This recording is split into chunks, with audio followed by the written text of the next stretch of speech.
Hey there! Glad you could join me for tonight's episode of Public Domain Theater. There were many cheesy sci-fi/horror movies made in the late 1950s as a reaction to Cold War fears.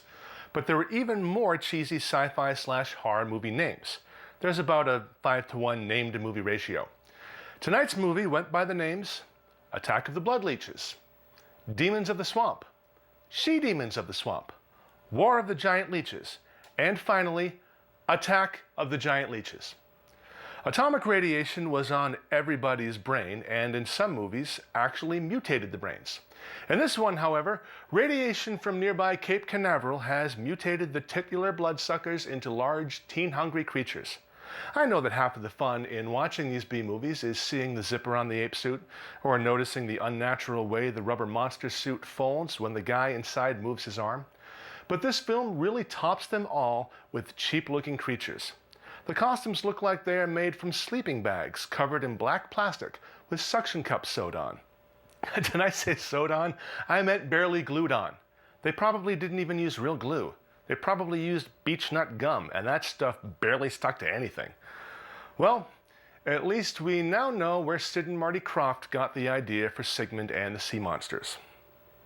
Game Warden Steve Benton, played by Ken Clark, sets out to investigate some disappearances, including that of Liz Walker, former Playboy centerfold Yvette Vickers, aided by his girlfriend Nan and her father Doc.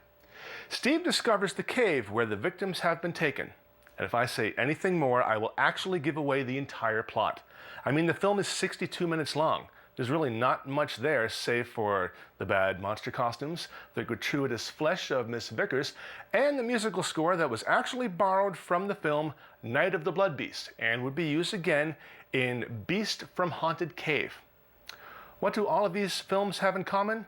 Producer Gene Corman, brother of Roger Corman.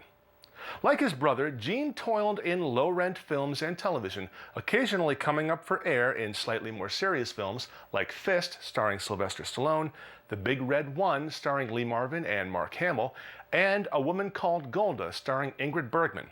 But B-movies are where Cormans flourish. Or dwell. Yeah, dwell. Get your popcorn and your soda, make note of the nearest emergency exit, and switch off your cell phone or pager. Public Domain Theater is proud to present Steve Benton and Yvette Vickers, starring in Attack of the Giant Leeches.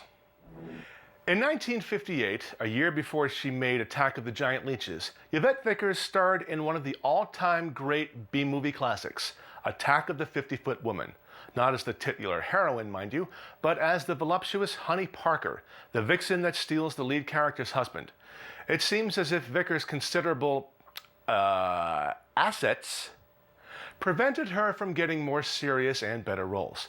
In 1963, she had a small part in the Paul Newman film HUD, where, according to IMDb.com, she got 17th billing. Later that year, she appeared in Beach Party, where she played Blonde Yoga Girl, and went uncredited. Vickers would never reach the level of fame that she longed for. Sadly, in April of 2011, one of her neighbors discovered her body. The coroner's report states that she had been dead for about a year. Wow, I'm not really ending this show on much of a high note, am I? How about some more pictures of those awful leech costumes?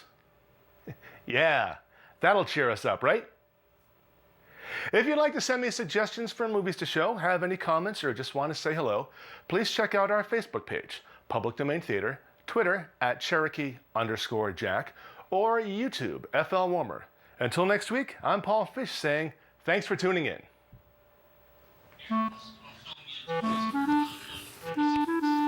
Yeah, sure. However, it looks creepier. You know, I wonder if people think with all these different t-shirts if I'm getting like kickbacks from bands. Really? He listens to the B-52s and Iron Maiden? You know, I probably do have some playlist where I have like Rock Lobster and then like, you know, Children of the Damned right after each other. It kind of drives my wife crazy. It's like getting musical whiplash.